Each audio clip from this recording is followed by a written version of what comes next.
Hello, you're watching Critique Quest and my analysis cum review of Sonnori's White Day, a Labyrinth named school, where I will be talking about what worked and what didn't, maybe even simultaneously, because it's the games that have a bit of both that are truly the most intriguing. A White Day, a Labyrinth named school is a remake of the 2001 PC classic of the same name. This horror game follows protagonist and student Lee Min-hee as he attempts to meet with his high school crush the night before White Day. But he soon finds himself trapped, perhaps forever, inside the dark school at the mercy of horrors of all kinds, and must find a means of escape. But there are many other people walking the school halls that shouldn't be, some more dangerous than others.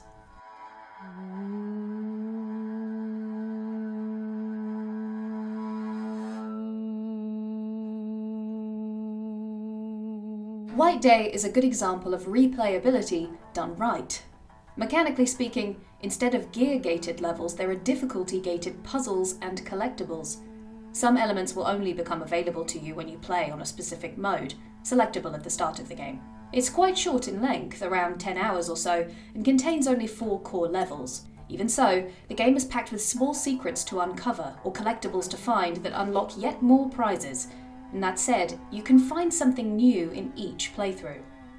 Easy and very easy modes, for example, allow you to pick up basic items and those which serve the central plot, directing you through the critical path only. Where normal mode begins to add additional documents and tasks into levels. For example, there's a hole inside a bin drawer in Building 1's main first floor hallway.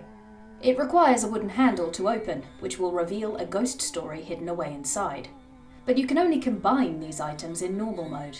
You will still find the wooden handle item in easy and very easy, but its usage simply remains a mystery.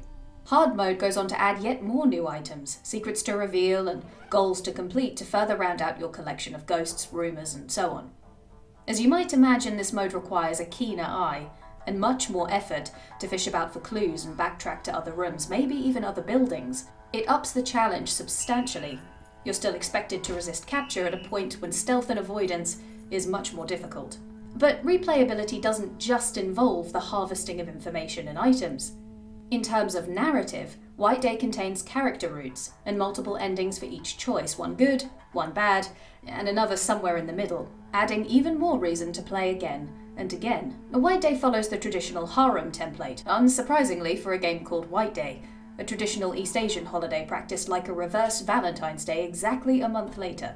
Existing mainly in light novels and video games, the harem or otome genre centers on a male or female protagonist who has 3 or more love options available to pursue, which usually results in different story arcs and resolutions. Lee Min-hee, the game's protagonist, similarly has love on the brain and wishes to give candy to the object of his affections, one girl in particular. 깜빡 잊고 있었어. 찾아줘서 고마워.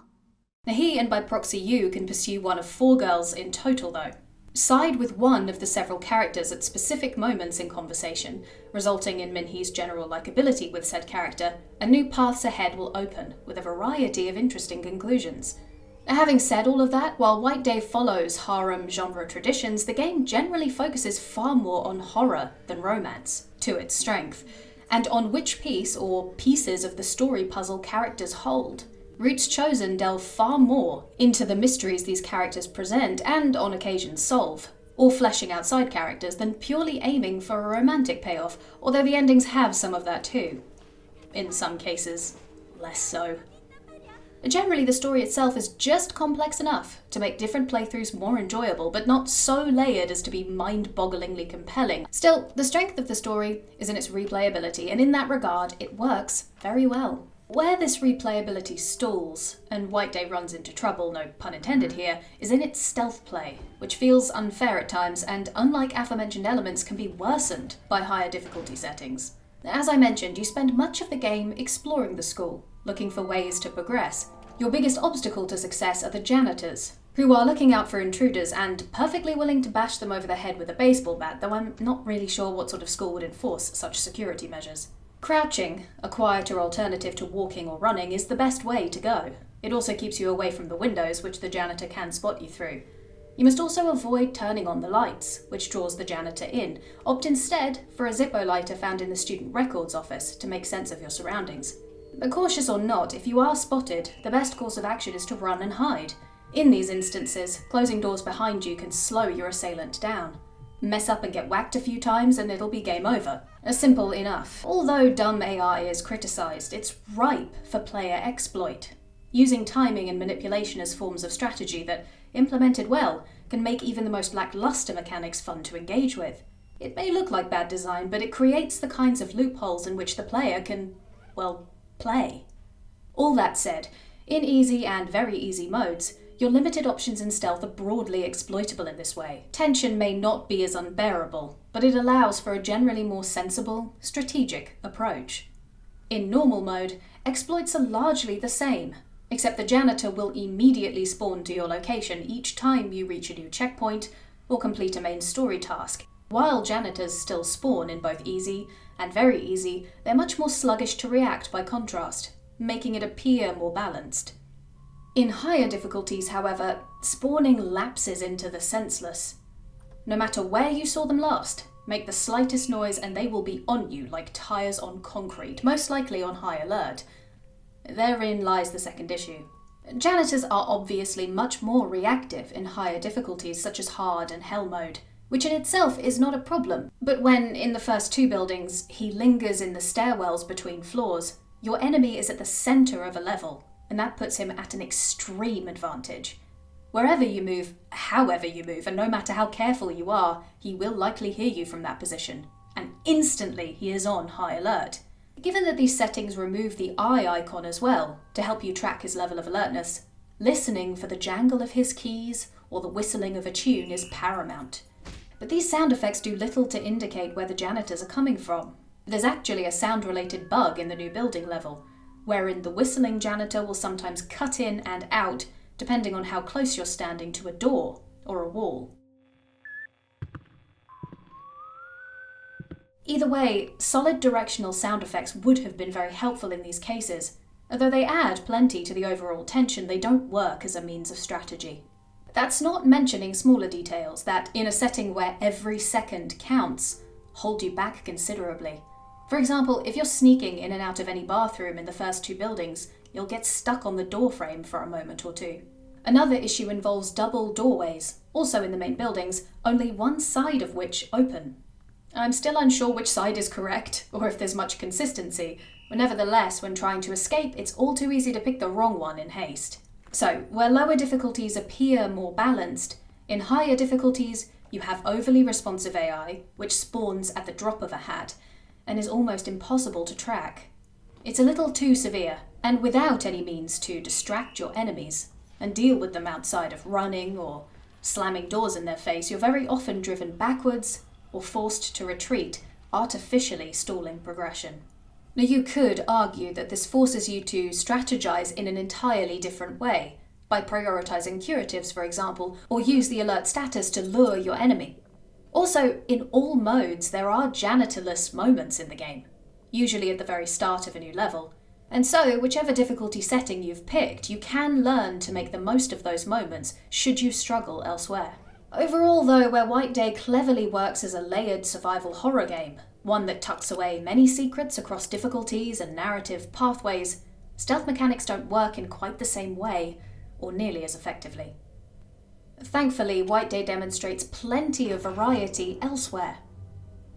For instance, you must combat several bosses or ghosts throughout the game, but the way to defeat these range in technique, keeping enemy encounters fresh throughout.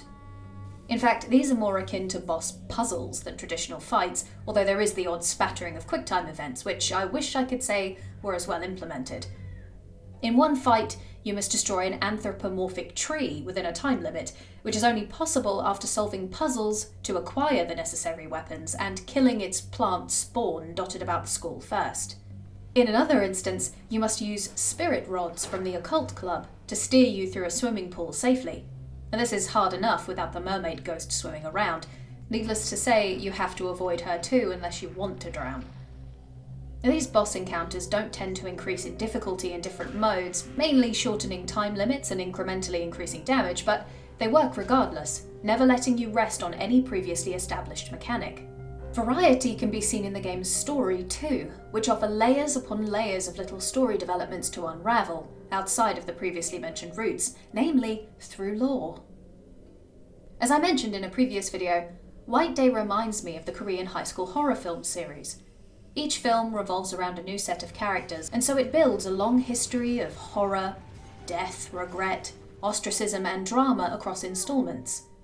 Where this happens over several films in the high school horror series, White Day builds similar narrative texture by drip-feeding you dozens of rumours and ghost stories, faculty notices, studies, student notes, letters, and much more in one game. 야, 근데 너 그거 알아? 이 학교 예전 6.25 전쟁 때 병원으로 쓰였대. It gives the setting honest-to-goodness texture by giving you fragments of information that raise plenty of questions without any promise of answering them. It works to create a feeling that things have been weird for a while, and rumours aren't necessarily baseless, that ghostly hauntings could in fact be true, and that there is something dreadfully wrong with the school, its students, even its faculty. It adds to the personality of the setting considerably, but also opens up for some pretty unique forms of tension. Only in hindsight did I realise that an odd interactive item I'd spotted in the biology lab actually linked to a ghost story. Needless to say, reading the document spooked me. It also highlighted a point of interest that would become important in a different mode, just to further demonstrate the point I made earlier. Now, there are a lot of interesting elements at work under the hood, like the theory of the Labyrinth as a representation of Earth as mother. Thus, it's controlled by women, forcing men to find their escape. Or the concept of the 5 elements, wood meaning birth, fire growth, earth collection, and more, that are seen in each metal token or symbol, and relate very heavily to the flow of the game. Evidently, White Day enjoys exploring many different avenues and ideas, which is what makes the game so enjoyable to play. Of course, the game isn't perfect, but instances where the game falls short are relatively small. Shortcomings mostly fixable, or easily overlooked, depending on your own tastes or expectations. Visuals during cutscenes, for example, aren't of the highest quality, although I don't like chastising a game for what fundamentally constitutes as window dressing.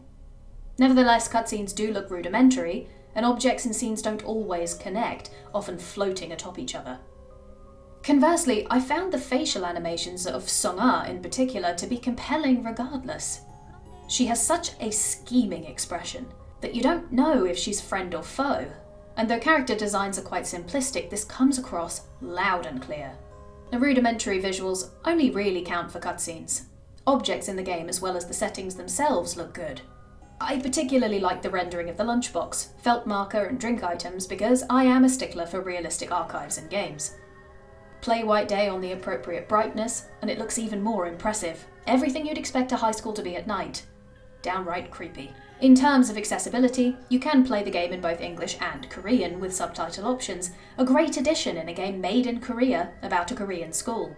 그들은 여기에서 다음 재물이 돼 우리들을 감시하고 있는 거지. But sound options are a little wonky.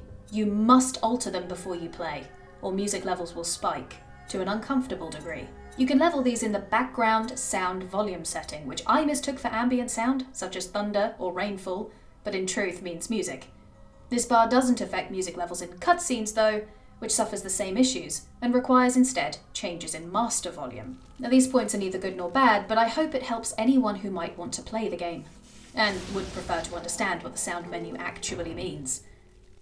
Though I can't speak to its status as a remake, White Day is a great horror experience with just enough complexity to keep you engaged. Even coming back for more. And more. And more and more.